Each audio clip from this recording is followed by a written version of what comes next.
Hey folks, Crazy Climber 80 here again, and this time we're going to look at a game called Sub Roc-3D, and this was created by Sega in 1982, and it is very similar in look and style or whatever to Buck Rogers' Planet of Zoom, also created by Sega that same year, probably earlier.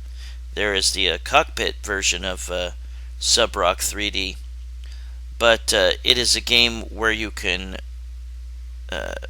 pilot a vehicle that acts as a sub and fires torpedoes at the enemies, but it can also rise up into the air and fly and take on like spacecraft or flying enemies. But it seems to run on the same hardware that Buck Rogers' Planet of Zoom did. This was suggested by YouTube user Nathan Williams, and I gotta say I prefer Buck Rogers' Planet of Zoom over this one. It's got the same kind of cool cutting edge for the time 3D graphics. Yeah, if you go down as far as you can to touch the water and press the fire button, you will see torpedoes being launched, and you cannot fire more than 2 at a time, either of torpedoes or shots when you're in the air, which really kind of sucks. And you'll see the enemy missiles coming at you. This game has kind of the same sort of collision detection issues as Buck Rogers' Planet of Zoom, but those issues work in your favor. You'll often be missed by a missile or some other type of projectile. We'll go ahead and get started. You can only get 1 extra life through point values, and that's at 80,000 points. But yeah, that sucks that you can only fire 2 shots at a time. If you're as low as you can possibly be, you will be missed by a good deal of enemy projectiles. There will sometimes be enemies that you can hit that are hard to hit, and you will get a bonus for that. There will be a boss after you've gotten far enough in this game. There, I shot a missile out of the air. That fireball thing you cannot destroy, but it will usually miss you. There will be these weird, I'm not sure what they are, but there are projectiles from the battleship or submarine enemies. I don't know what the hell they are. It looks like a can of shaving cream or something.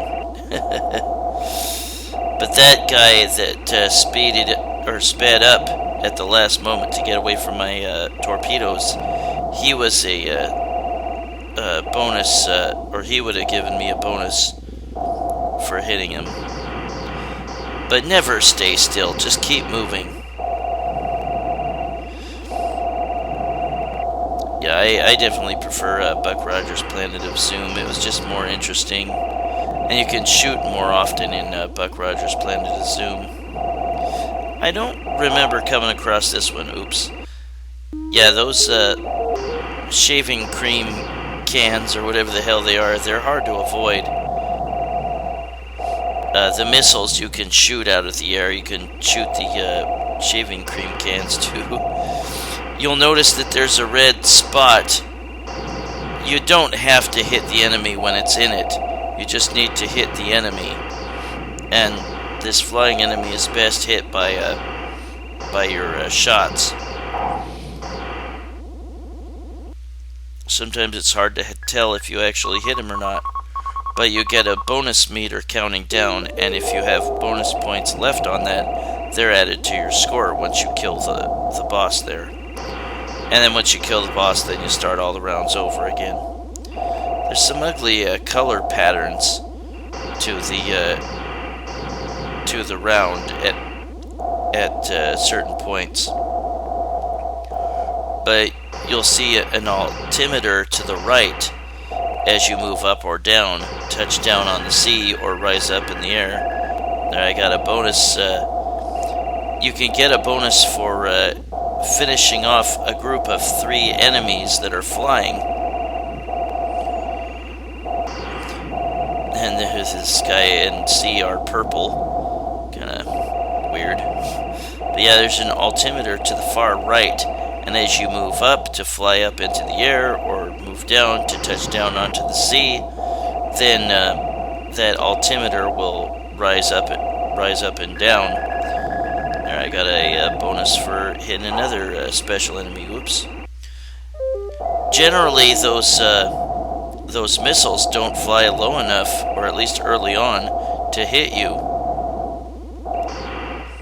But don't stop moving, and watch out for those shaving cream cans. I don't know what the hell they're supposed to be. Some sort of projectile, but you gotta move quickly out of the way.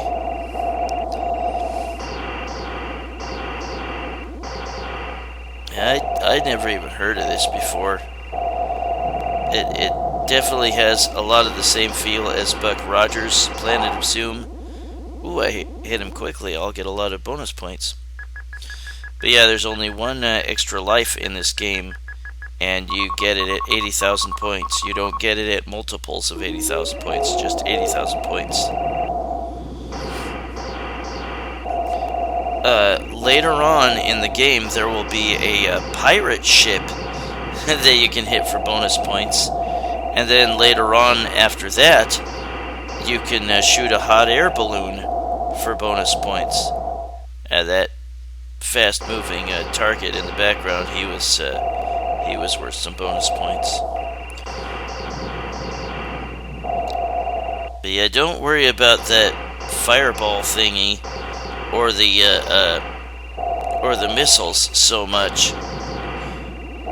It's those shaving cream cans. I really don't know what the hell they are. There's the pirate ship, and I got him. Bonus 2,700 points. But those projectiles are the ones you really got to watch out for. I didn't quite get my extra life at 80,000, but 73,300 really isn't that bad a score. Put in my initials. You have to select end. There we go. But we'll look at me getting the 80,000 to get an extra life, and we'll look at the hot air balloon. If there's any other special enemies, I haven't seen them. I played up to like round, I think 7 or 8, and I didn't see any other type of special enemies or bonus enemies. When I do get the high score and show you the hot air balloon, I'll have invincibility cheat on, but I didn't have any kind of cheats on during the regular gameplay. But that's Sub Roc-3D by Sega in 1982, and seems to run on the same hardware as Buck Rogers' Planet of Zoom, which I definitely remember seeing in the arcades, and it is pretty fun. Definitely a sort of perhaps spiritual predecessor or something of what was it, Space Harrier, with sprite scaling and 3D imagery. But yeah, we'll look at the extra life that I'm going to get at 80,000 and the hot air balloon and me destroying it for a bonus in a little bit. Hope you're enjoying it. Hope you enjoyed Cinco de Mayo. Happy Cinco de Mayo, everybody. I took my mom, there's the 80,000 extra life. I took my mom to a Mexican restaurant for lunch. It was very good. And now we're going to see the hot air balloon. It's very, very difficult to destroy. You have to lead your shots into it just right. There we go. But that was Sub Roc-3D by Sega in 1982. Well, this is Crazy Clown Radio saying thanks for watching and happy Cinco de Mayo. I will catch you later in the future with another video. Keep those requests coming, folks. I'll catch you later. Bye bye, everybody.